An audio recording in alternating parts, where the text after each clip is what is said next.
Sanbonan.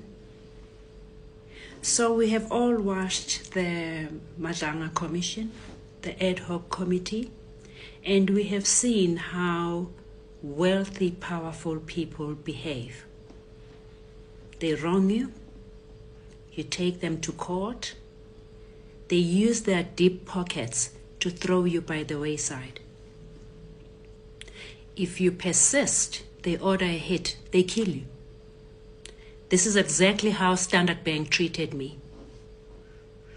Imagine as a black widowed woman with your daughter, you are attacked by 9 thugs with AK-47s in your home. They beat you up to a pulp. They shove an AK-47 between your legs. You are bleeding. They cock it. And they say 24 hours, you go and retract the fraud case against Standard Bank. Do you understand? You have to understand. You will understand. You don't do it. One day you arrive at home, they're waiting for you inside. Imagine a noose, a thick rope around your neck. They hang you. And they leave you for dead. That is Standard Bank. Sanbonani, ikamalamu Anele Mngadi. I am a retired professor of finance and law. Before embarking on my academic journey, I was an investment banker, first in South Africa from 2002, and then I moved on to Switzerland. In 2015, I had a lengthy project in South Africa, and I needed to buy a car. This is when Standard Bank committed fraud against me. A horrible experience. But when I stood my ground, Standard Bank, with the full knowledge of its CEO, Mr. Simphiwe Shabalala, trapped me in both civil and criminal court for 4 years, just to escape liability. And they nearly won. Had it not been for my expert knowledge of finance and law, and the fact that I had resources to fight back, Standard Bank would have buried me. Before we start, I'd like to mention that I invited the CEO of Standard Bank, Mr. Sim Shabalala, to be part of the public conversation. In turn, he unleashed the director of the biggest law firm in Africa to threaten me. So I know that they're listening and they're part of the conversation. They're welcome to step in whenever suitable. The fraud. I went to a dealership, I chose a car, they gave me the price, I paid cash for the car. They told me to come 2 days later as they needed to service, register, all of that. And when I went to collect the car, I was sat down and I was told that they decided to send the international payment back for whatever reasons they explained. And their suggestion was that we use local banks to finance the car. But because I'm not domiciled in South Africa, I had to use my foundation as the buyer and then sign as surety. So this was okay. I did that. And a day later, I got an email that Standard Bank has approved the loan. 15th April 2015, I went to collect the car. I signed all the legal documents, the installment sale agreement, the contract, and the insurance papers. At the end of the month, when they deducted, they took double the agreed, well, nearly double the agreed installment. So I called Standard Bank and I said, there's a mistake. You have taken nearly double what we agreed upon. And they said, who are you? We don't know you. I said, oh, the car is registered in my foundation. And they said, no, this is not registered in your foundation's name, and neither is it registered in your name. We don't know you. The following month, they took nearly double the installment again. I went to Standard Bank. I spoke. I tried everything I could. They were just not listening to me. The third month, they took the double installment again. So I wrote a letter of demand. I said I demand to see the installment sale agreement that I signed because it has the correct installment in it. Secondly, I'm going to stop paying until you tell me who my car is registered to and until I see the installment sale agreement that I signed. So what I did, I went to the bank. I stopped the payment. I opened a separate escrow account and I deposited the wrong installment that they were depositing, the double installment. I deposited that into the new account every month so that whatever they do, they cannot accuse me of not having the installment. So I made sure that every month I deposit that installment, and I just sat back. I went to Rosebank Police Station. I got them to sign the odometer of the car, give me an affidavit, and park the car.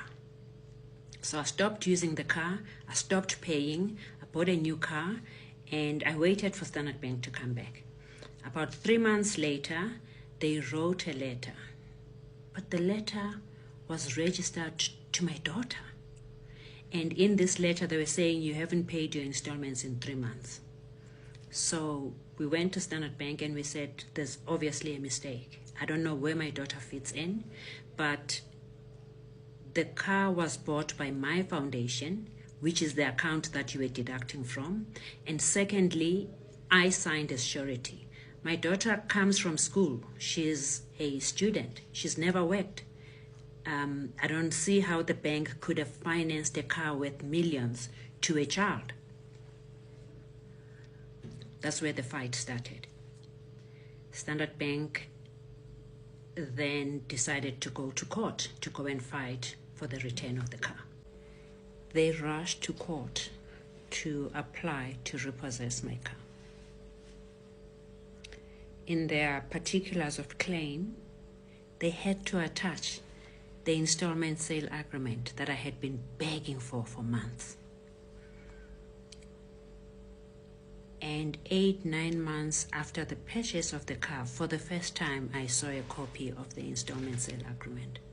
And to my shock, it was a completely different document.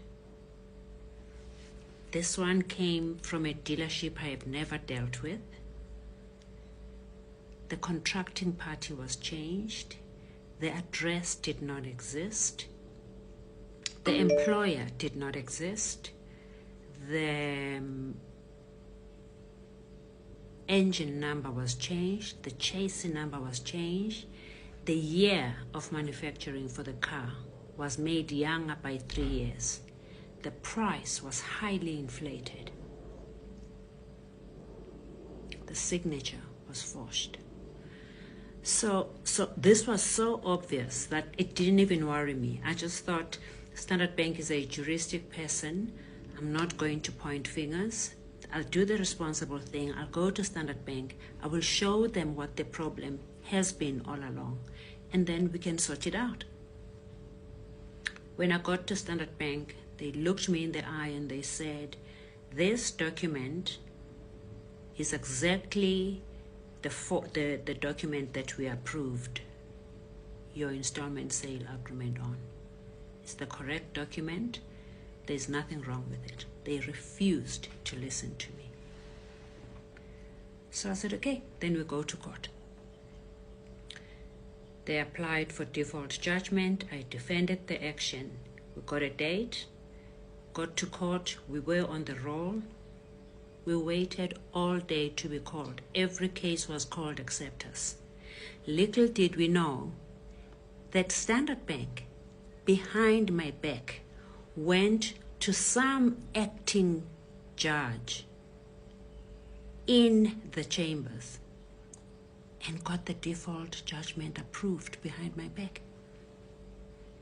So I went home thinking my case is not called, and a few days later, I was going for a run in the morning. And when I stepped out of the yard, the street was just chock-a-block. It was these cars that pull other cars. They had 2 of them. They had police, and there were just a number of people in the street and a sheriff. So as I stepped out of the yard, they stopped me and they asked me if I live in the yard, and I said yes, and they said, oh, they're here to collect a car. And I said to them, on what basis? We went to court and there was nobody, our case was not called. And they showed me a default judgment for the day, and they showed me a writ of execution that has been approved. All of this was getting more strange.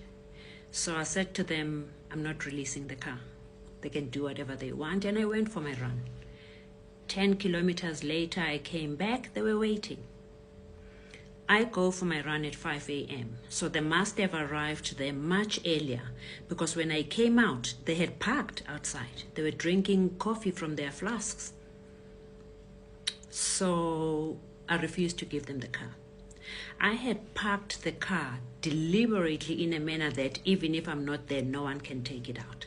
So they brought these big cars inside the yard, and they tried to break the house, and eventually 8 hours later they got an instruction from the bank not to break the house, but to leave.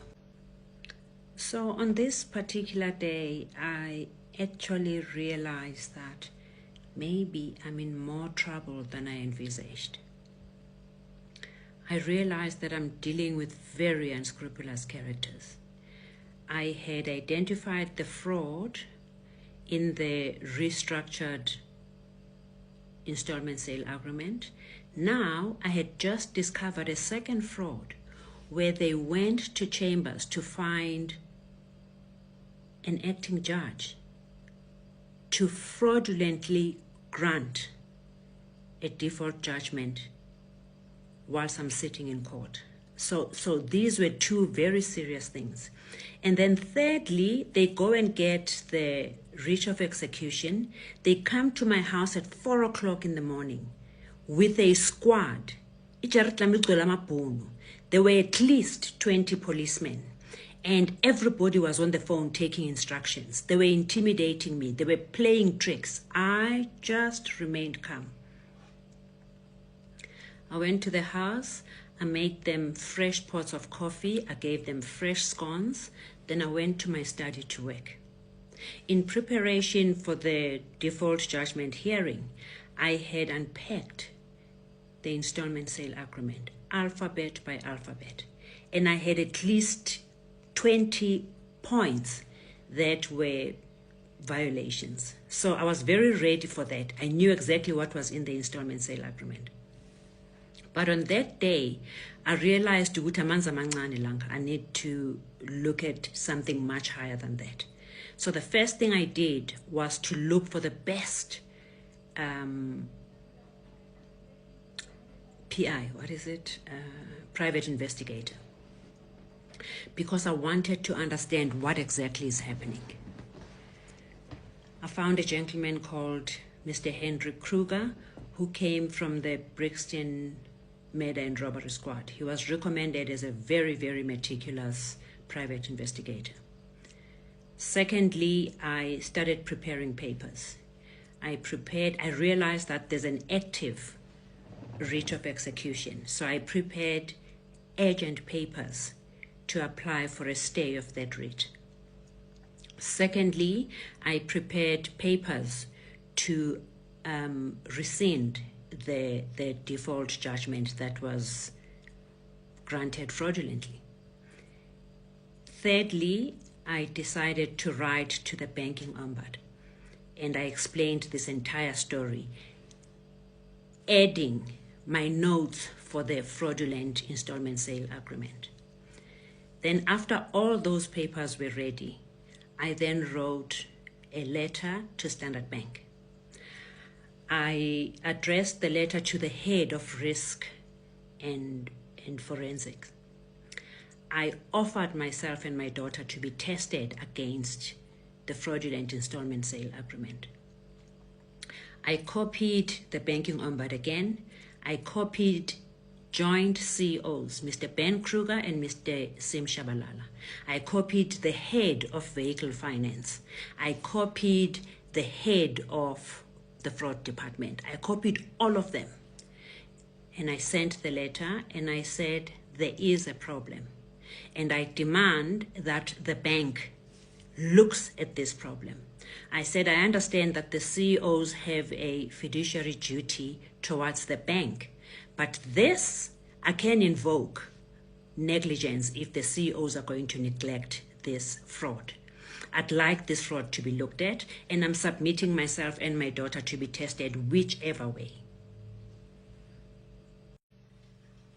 Within an hour of sending the letter to Standard Bank, I received 2 correspondence. One was from it was an electronic mail from a Mr. Joop Dekker, who said he's the head of risk and forensics. He copied the banking ombudsman and he said he's rejecting the offer to test my daughter and I because the bank is of the view that the installment sale agreement is authentic and valid. Secondly, there was a knock on my door and I got an urgent hand-delivered letter from a law firm, Holsteins and Associates, who said they were representing Standard Bank. And the contents of the letter was a warning or threat that I must never write to the CEOs of Standard Bank again. Anything I want to say, I must say it through the lawyers. The first confirmation for me was that as of that day, both CEOs of Standard Bank, Mr. Ben Kruger and Mr. Sim Shabalala, knew of the fraud. They were personally informed by me. Instead of attending to the fraud, they got lawyers to threaten me. Then I rushed to court to go and file the papers. I filed both applications, the one to rescind the default judgment and the urgent application for an interdict to stay the writ of execution. After that, I came back, I went to the sheriff, asked him to serve both Standard Bank and the lawyers, and then I personally walked into Standard Bank and served them the documents for both applications. Then I personally went to the attorneys and served them the papers. I told them that it's an urgent application and they have to appear in Gauteng, South Gauteng High Court the following afternoon. From there, I drove straight to Sandton Police Station and I opened a fraud case against Standard Bank with all the facts and the proof. When I got home, dead tired that evening, I had Mr. Henry Kruger, the private investigator, with 2 of his partners, waiting for me with reams and reams of feedback.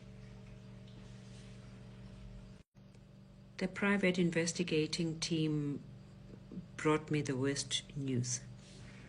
First of all, they told me this is not a mistake. There's many people going through it. They've got clients who have gone through exactly the same thing. They told me this is a scam that is run by a syndicate of very, very senior people. The syndicate involves law enforcement, it involves sheriffs, auctioneers, the dealerships of exotic cars, but importantly, the heads of finance in banks. Because for these deals to be approved over and over again, it needs the head of finance to sign off. At this point, I'd like to explain how the risk process works within a bank. There's somebody who wants to buy a car, I don't know what cars cost, for 50,000 Rand. Maybe just the manager can approve that. If you're buying a Mercedes-Benz that is 800,000 Rands, it's a different quorum of the risk credit committee that approves it. But there are cars that need the full quorum of the credit committee to approve over and above the head of finance. Not only because of the cost, but because some of the cars are very dangerous.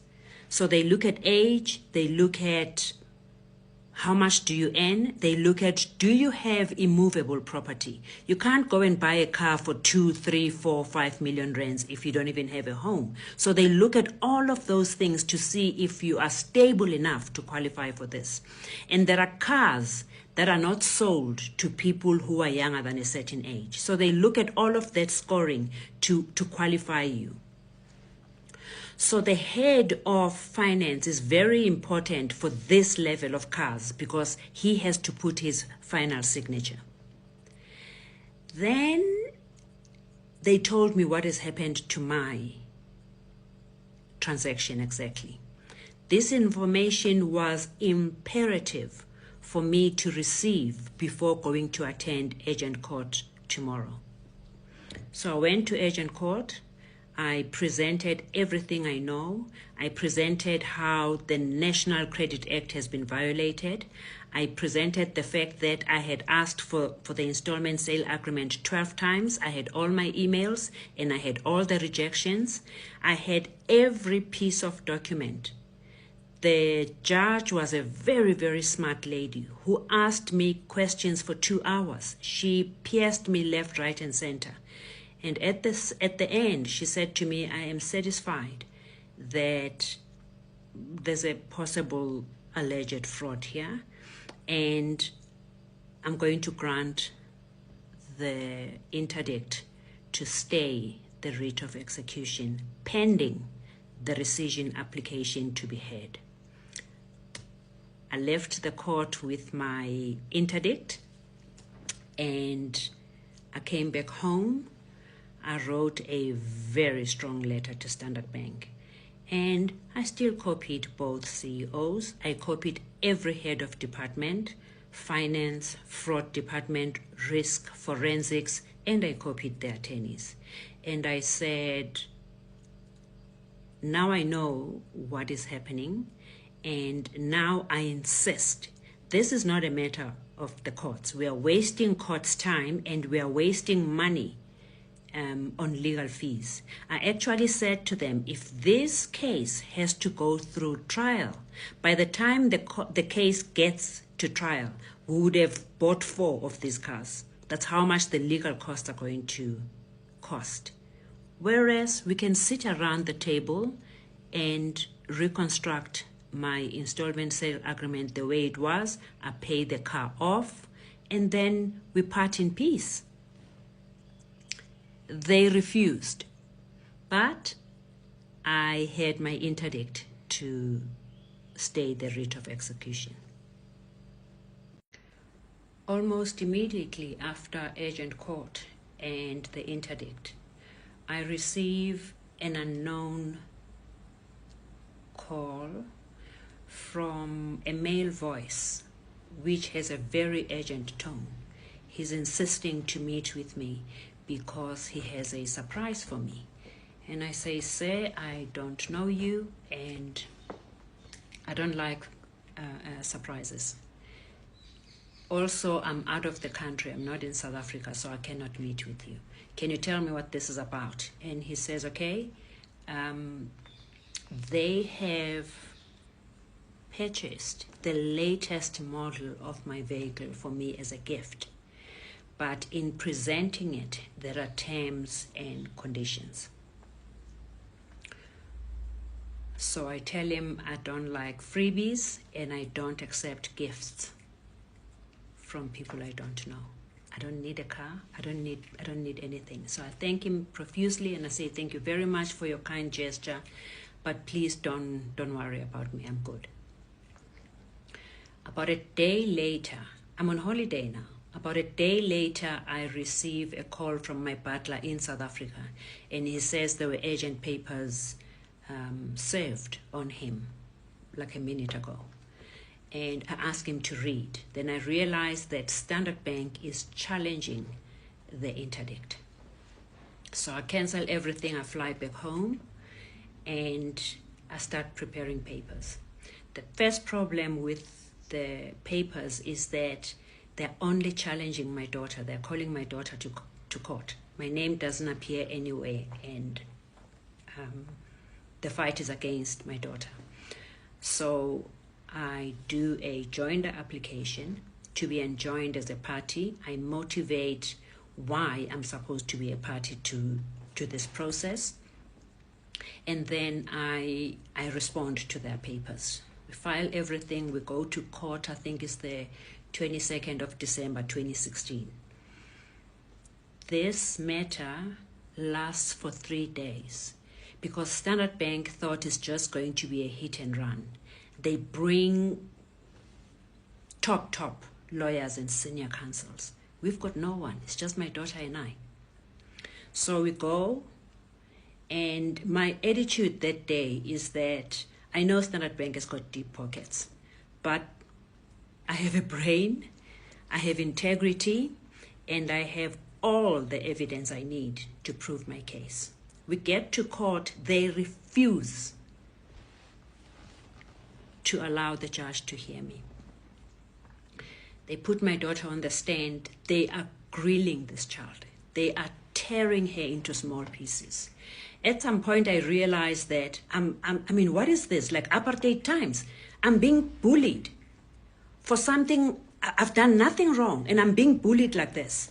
I remember feeling the table. You know, they've got those wooden tables. I remember feeling the table to feel, does it make a sound that people can attend to me? And I started like madly, like banging my head on the table. I started banging my head on the table. And I remember it was Judge Fourie. I remember the judge said that there's something wrong happening there. What's happening? So my daughter is not like me. She's very calm. She calmly said, Judge, she wants to speak. It's her car, it's her money, it's her case. But Standard Bank is deliberately preventing her from defending herself. This has got nothing to do with me. I've never owned a car of this sort. I've never opened an account with Standard Bank. I've never opened an account anyway. So it is her account and she wants to talk. And Standard Bank objected. They objected. I went crazy. The judge said, are you under oath? I said, yes, I'm under oath. I did the joinder and I did the responses. It's signed by me. The judge says, I'll hear you. I stood up and I started telling the judge what this is about. Again, this is urgent court. The judge has not had a chance to look at what this is all about. I go to town. I tell the judge step by step where all of this started. I show the judge everything I utter. I have a paper to prove it. I show the judge everything. I explain how I've driven less than 1,000 kilometers on this car. Less than 400 kilometers it was. I show him the affidavit from the Rosebank police station. I show him that the car has been parked for 17 months. I haven't had pleasure to use this car. I show him the account with the 17 installments. I tell him step by step. I show him the report to show him how Standard Bank works. I show him how they got the order to take my car. I show him everything step by step. Standard Bank is going crazy trying to object from me talking. The judge said, sit down. I tell the judge everything step by step. The judge says, Standard Bank, these two people are laymen. You are here with senior counsels. Your papers are all over the place. These people have got paginated bundles of the same of the correct amount. Their papers are impeccable. The judge says, in my life, this is in a transcript. The judge says, in my life, I have never seen a more meticulous client. He says, I can't take this person's car. Everything she has done, I can't take it. I can't find fault in her. So what I need is that we adjourn. I need to go and read these papers. I need us to adjourn, come back tomorrow, and you come and tell me more about this story. So we go home. And from the holes that I had in court that day, I start putting together, do you hear when I say everything? I start unpacking everything. I put everything step by step to prove my case to the judge. We go back the following day. I talk the entire day. The Standard Bank's senior counsel is busy saying, do you have any more to say, or can you stop talking now? I just ignore them. I go on and I tell the judge what this is about.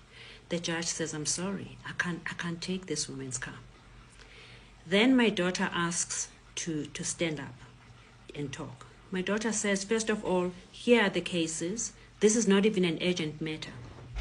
Here's the cases that prove that if a matter has got a record, like it was like 1,000 pages, a record this high, it cannot be in urgent court. So this matter does not even belong in this court. The judge says, do you have a case? And now I am shaking because I don't know what this child is talking about.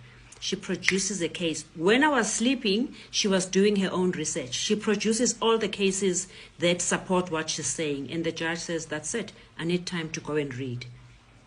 Long and short, 3 days later, the judge says, Standard Bank, I'm sorry, I can't take this woman's car. I give them my keys, I said, to prove that I'm not even using the car. Here are my keys to the car. But nobody is touching my car. The judge says I can't take her car. And actually this case does not belong in my court. You must go blah, blah, blah. Apply for joinder in the appropriate court and proceed with this case. But my ruling is she stays with her car. This 3-day court hearing was the crux of this case. It synthesized the matter for both parties, but importantly for the court. My biggest achievement on this day was not keeping the car, but it was forcefully draining the truth out of Standard Bank. I put so much fire in this man's belly that truth inadvertently snuck out of his mouth. In the heated exchanges, the Standard Bank senior counsel conceded in court. This is in the transcript. He said, we can't deny it. There is indeed fraud here. And as he said that, you must remember Standard Bank does not send 4 people to court. They have very deep pockets. They send a squad. And remember, I was not a lawyer at this time. I had to conduct research to conduct this case. I was not a lawyer. I was just relying on my knowledge of finance and banking. So as he said that, the judge said, huh? And he said, yes, there's fraud, my lord. And as he said that, somebody pulled him and the squad is sailing up. You could see what is in trouble. And he tried to recover and he said, my lord, there is fraud, but the fraud is not from Standard Bank. The fraud is from the dealership. Yay!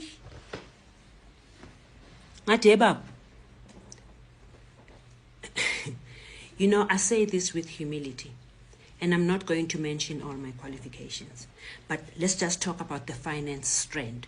Forget the diplomas and the certificates.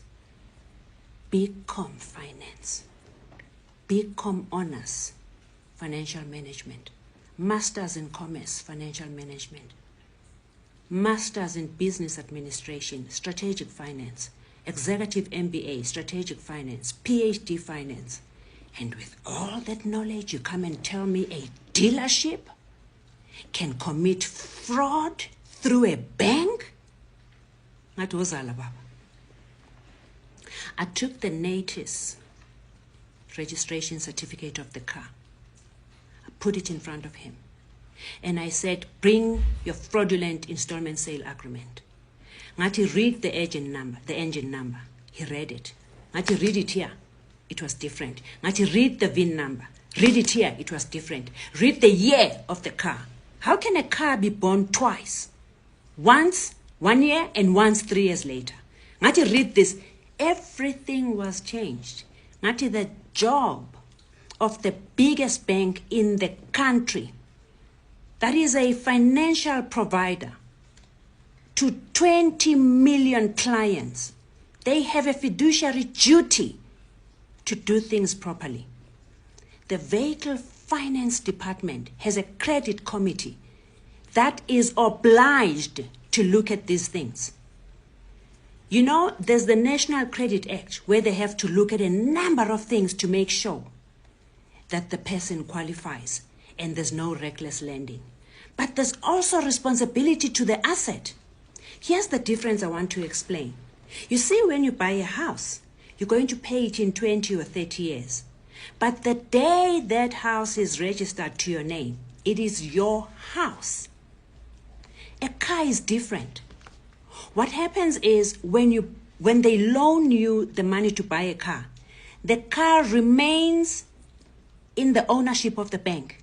The bank owns your car until the day you pay the last cent, and then they change ownership. So you are financing an asset that you have not even looked at of this amount. So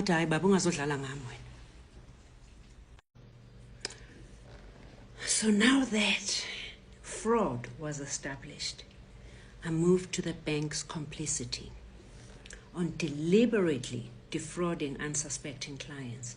This became the main issue.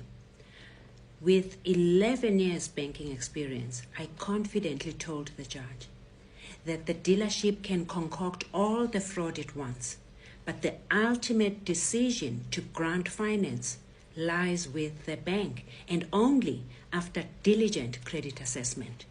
You see, the NATIS registration certificate is the ID of the car. There is no form that can be filled with contradictory information. They have to match. How do you grant a loan of this amount with a form that doesn't match the ID? Just that does not make sense. So, in effect, Standard Bank financed an asset that does not exist. The car that they financed does not exist. It doesn't even have an ID. So what I did was to write to the CEO again. You go to the head. And I said to him, now that fraud is established, you have to go and look at the approval form and see who signed that form. Then you need to conduct an investigation. Imagine our Honorable General Mkhwanazi telling the country that there's rot in law enforcement. Imagine if the president would stand up and defend law enforcement. No. President Ramaphosa established a commission of inquiry. President. Did Mr. Sim Shabalala establish a committee to investigate this fraud? Now there's proof. There's a concession in front of a judge of the High Court. Did Mr. Sim Shabalala even look at this fraud? So this is my question. What is he protecting? Who is he protecting? I wrote an email and I asked him directly. I said, Mr. Shabalala, who are you protecting? Today, Mr. Sim Shabalala, I ask you in front of the entire country, who are you protecting? Who signed that approval form? Who financed a car worth millions that doesn't exist, that didn't have an ID? Please answer South Africans and tell us who signed that form. And then I need you to tell us why you failed to investigate. Where is your commission of inquiry? So, judge made his ruling I remained with the car. Standard Bank requested visiting viewing rights at a mutually convenient time. And you know I'm reasonable, right? So I agreed. Considering their investment, I felt it was a reasonable request, pending the final outcome of the impasse. We also agreed that an independent person, like a sheriff, would keep the car keys that I offered. All this detail became part of the new court order from Judge Fourie. This development, however, infuriated Standard Bank, and this became the beginning of unprecedented violence. The tide also turned a different direction when forensic reports started flowing in. If you remember, I had reported the fraud case 685 of April 2017 at Sentin Police Station. And we got tested. They are very advanced. You close your eyes and they tell you what to write with your right hand and the left hand. It's just a very thorough exam. So I had submitted, both my daughter and I. And a warrant officer, Maribota, from the SAPS Forensic Laboratory in Pretoria. I had never met the person, but obviously they tested the thing, and she wrote a thorough report that confirmed that the installment sale agreement was a forgery. Then I had appointed a lady I got on the internet, Miss Terry Elmalay. This woman was very, very advanced. She would feed your handwriting and your signature into a system that then plays music, because she says writing, whilst you think you're looking, you're writing, you're actually writing with your brain. So there's no way you can forge somebody's signature, no matter how exact it looks. When you put it in this system, it tells you if they were written by the same person. Even if the signatures are different, when you put them in the system, it can confirm if the signatures were done by the same person. She wrote a scathing report, which also confirmed that the installment sale agreement was a forgery. Then my private investigator had taken us to two licensed forensic experts, and we were tested there differently as well. So when these reports came in, with my kindness, I shared with Standard Bank and I said, hey, here's the proof. And still, I called on Mr. Shabalala. I said, here's the proof that this is a forgery. You have a duty to investigate, because unless you are part of this syndicate that was exposed, there is no reason why you shouldn't investigate. What are you hiding? What are you protecting? I tell you, Standard Bank unleashed their wrath. We encountered so many violent incidents. So at this point, Standard Bank objects to every application I make to end this ordeal. They apply for a myriad of frivolous interlocutory applications. They keep me in court permanently. I can't focus on anything else. I'm completely consumed. Whenever I return home to Switzerland, I'm immediately dragged back to court. The worst is, before every court appearance, there's an incident, an intimidating incident. So I don't stop writing to all of them, insisting that this is not even a real case. It's not even a real legal problem. So I insist that we sit around the table and resolve this at once.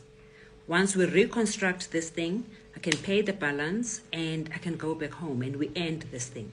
I've had enough. Anyway, I'm waiting for them to challenge the forensic reports that confirm that they committed fraud. On the other hand, I am sitting on Mr. Sim Shabalala to investigate and tell me who this person is. I've narrowed it down for him, and I don't understand why he's not taking action. So I write to him consistently. And Mina, my politeness has an end. There's a point where I lose it. So I lose it, and I start asking them, what is this? Like really white supremacy state? Is that what it is? Where in my time, when I grew up, besiphetwe amabhunu, asiphethe njengezinja. But at least you knew ukuthi u-abuse amabhunu. Namhlanje, they are renting melanin to incite black-on-black violence. Namhlanje sihlukumezwa abantu basekhaya. So I ask this, is this what it is? I don't understand what's happening. There's joint CEOs, Mr. Ben Kruger, and then there's Mr. Shabalala. Who is who? Who has the power here? Who is being sent to abuse black people, and who is the boss? So I ask this. Anyway, I think I sent this email on Friday. On Sunday, I wake up, I go for a run with my daughter. I normally arrive back home first. So when I get home, I lock my key on my bra. I open the door, open the tap, I need water. And as I'm drinking water, I can see a set of black tights coming towards me. And in my head, I'm thinking, did this child run in front of me today? That's impossible. And as I'm thinking this, I see a second set of legs, a third set, then I know that I'm being robbed. So I rush to the door. I'm right at the door. I rush to the door so that I can come out and stop her from coming in. And as I rush out, this guy holds me from the back. He hits me. So I say, look, you can take everything you want. Tell me what you want. You can take it. Here are my keys. Take everything you want. And then so they tie your feet first, tight. And then they tie your hands behind you. And then they tie the tied hands to the feet. So they do this entire operation. At this time, and they're giving me facts. Like, yeah, when I fly first class, when you do this, who do you think you are? They're on top of me. But they're telling me such accurate details, as in what seat number I sit in. So I'm thinking, what is this? It goes on, and Bati, we have to wait for your daughter. Okay? I think 10, 15 minutes later, it sounded like 10 days, but a while later, I just heard, and I knew they've got her. And I just said, it's all okay, sis. Just be calm and don't fight anything. Just let them do whatever they want. So I said, okay, we are here. Salasoy 2, you can take whatever you want. Where is the safe? I tell them it's upstairs. Take us there. I take them to the safe. So, Mina, I don't keep my jewelry in the safe. I keep my jewelry in different places. In the Baki flower, you'll find my expensive watch there. You'll find my ring in the washing basket. And put my jewelry in different places. So I'm thinking I must offer them the jewelry because they can take things and go. But you know, Bafuni safe. When they opened the safe, I thought they were going to be angry because there's no valuables there. It's only my important documents and I'm flash disk, what do you call them, USB things.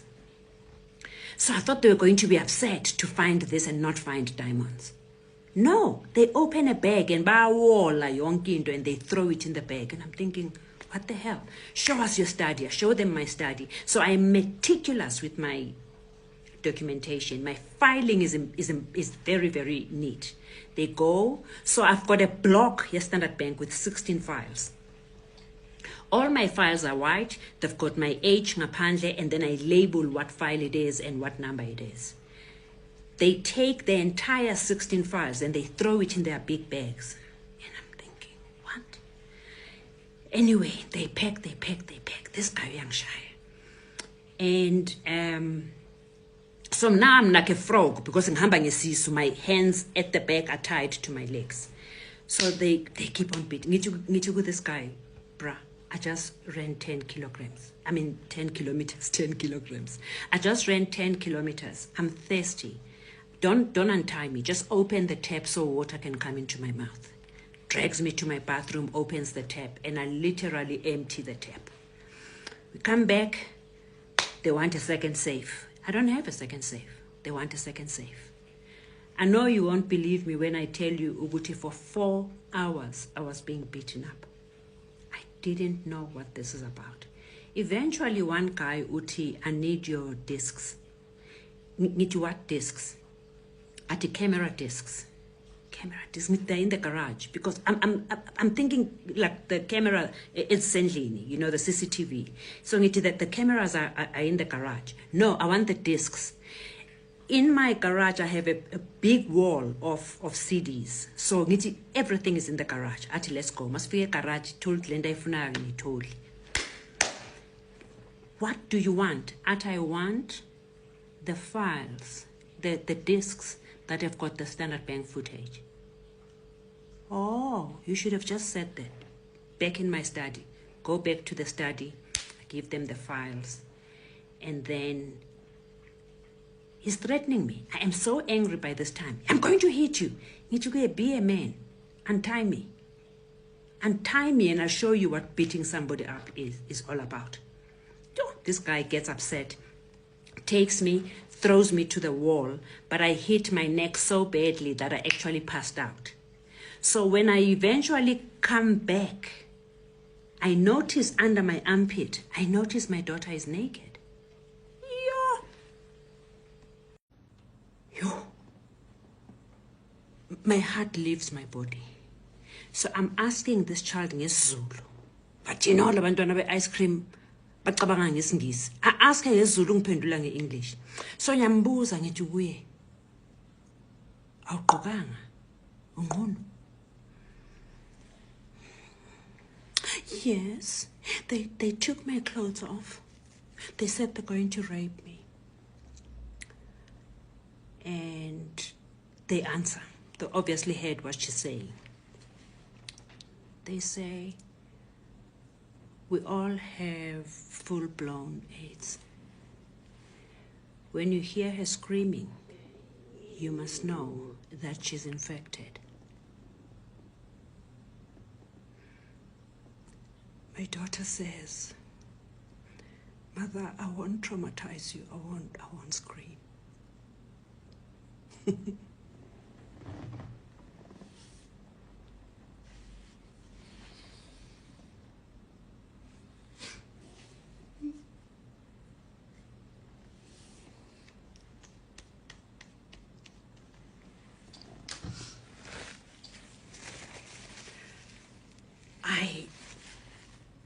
I start screaming. All along, I was obedient. I was doing everything they want. But you see what my daughter has just told me? It's not going to happen. The things that are so tight that I can't shift, I can't do anything. So I'm thinking, I'm trying to think fast. What do I do? Let me offer them jewelry. I say to this guy, did you see my Rolex? I have a gold Rolex on my drawer. And a Rolex? It is. I have a gold Rolex. Come. How do I come? Like untie something so that I can come with you. So as ngisho kanjalo and they're following me, I say to my daughter, Koga. And I show them little bits of this, and it was so funny. They find my cufflinks and they say, what is this for? It's to tie my shirt. To tie your shirt? How? So I show them. They take it, they take. And as they are taking, I'm thinking, this won't last. When they finish taking everything, they'll still go back to my daughter. And I start screaming on top of my voice. Now, the one thing I didn't mention in previous videos is that whilst we are going through all of this, I am mourning the death of my older daughter, who was brutally murdered. So, I don't know what to do. In all this time, I was praying. I was praying that they finish and go.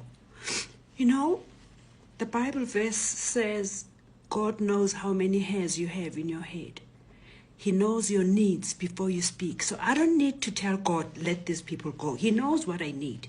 I'm just saying, God, I thank you for letting these people finish and go. I leave God aside. I call my daughter.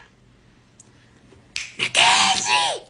Look, I'm screaming on top of my voice. I call my daughter and I say, you know I can handle abuse, but your sister will not manage this. I am talking on top of my voice. I'm screaming. I'm calling her sister. I say, come in. I say, come in. I didn't know what else to do. They all rush. Where is she? Where is she? My daughter is calm, I told you. She says, who? They say, the person she's talking about. Who is she? He says, it's my sister. Where is she? She's dead. Huh? Yeah, she's dead. Your mother speaks to dead people? My daughter says, and they respond when she talks to them. You have never seen people vanish out of my house so quickly. 2 minutes, they were gone. The boss comes back. He looks me in the face. He says to me, I'm sorry, my sister.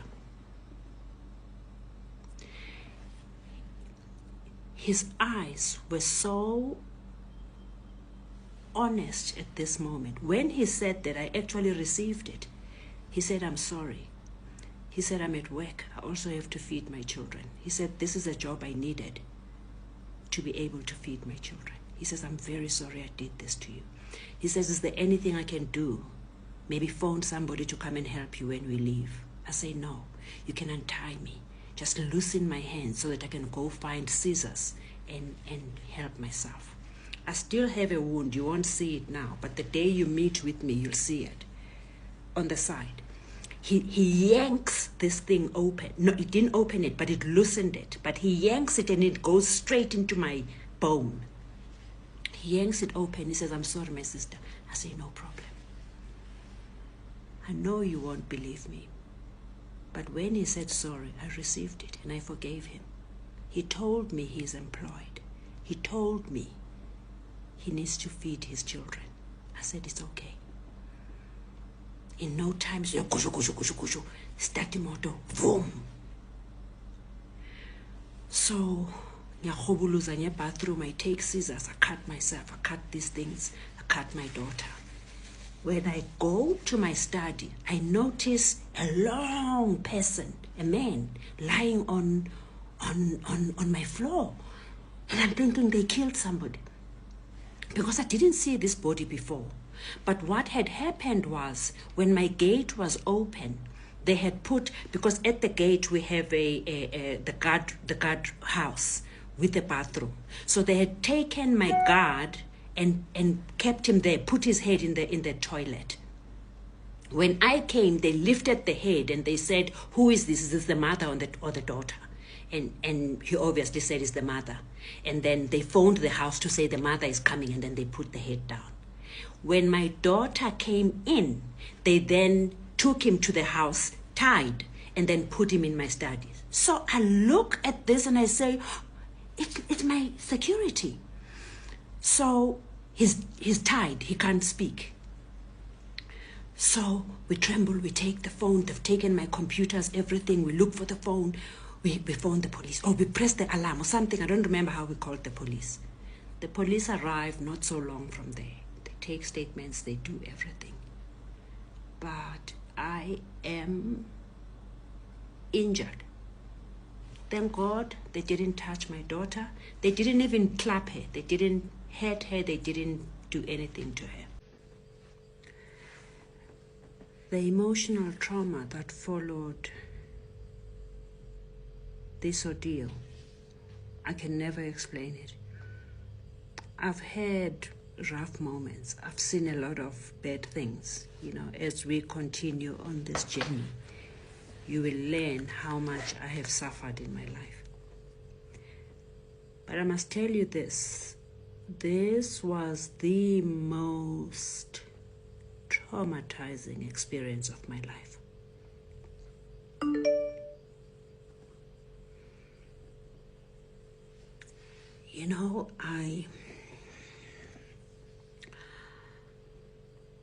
I couldn't sleep. I couldn't think. Even when there's lightning outside, I used to jump out of my bed and think there were people there. I just couldn't breathe. I couldn't breathe. And as I'm busy processing this, I get an urgent application from Standard Bank. I don't even remember what they're applying for. Rulnisi or something. I don't remember what they were applying for. I get an urgent application. You must remember, you don't just show up in court. You need to respond to the papers. My head is not working. I try and do the papers. I go and file and save. But I am traumatized. And my biggest fear is what's going to happen a day before this hearing. I call the movers. I say, pack everything. Pack everything. Pack my house off. I move to a hotel.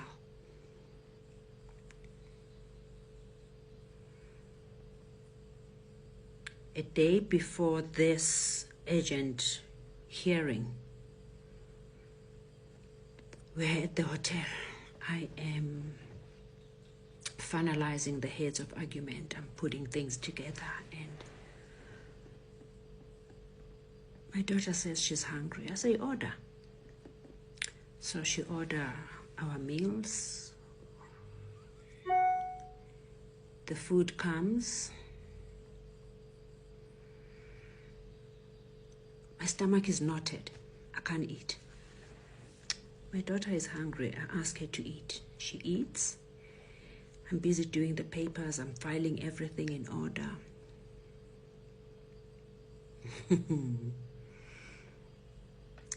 I don't remember what I called her for. Make me tea or something. I don't remember what I asked for. The child is not answering. My daughter is very respectful. I don't remember what I asked for. She's not answering. I call her. She's not answering. I stand up. Now I'm going to bunyelele pants. Umanzi nte kuphuma phambili nasemuva. Amehla wekho kumhlophe. Yey. Nyamvusa lo mntwana akangizwa.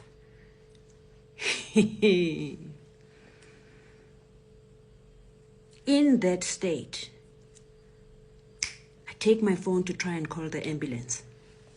My phone is blocked. I use the hotel's phone to call reception for help. The line is cut. I open the door. I run down. Oh, as I go out, press the lift is off. I take the steps. I run down like a mad woman. I go to reception. I take the phone. I say, ambulance, ambulance. We phone the ambulance. I'm on Discovery, so you've got this 911 thing. They arrive in no time. The people who come and attend to my daughter, they say, Madam, we can't take this person. She will not reach hospital. We need to first treat her here. I say, do whatever you can. I'm medically trained. I am shivering. I can't take this child. I can't even think what's wrong. I stand back. There was a young lady, very young lady. And she says, I need to do this. She gives her a drip. She gives her oxygen. She injects her. She does all the things she can do. In about half an hour, she starts coming back. She says, now we have to rush to hospital. They load her onto the stretcher. They leave. I take my car keys, I jump into my car, I follow them. We get to hospital. This woman understands the emergency at hand. She comes out, she pulls my child, and she runs in. They pump her.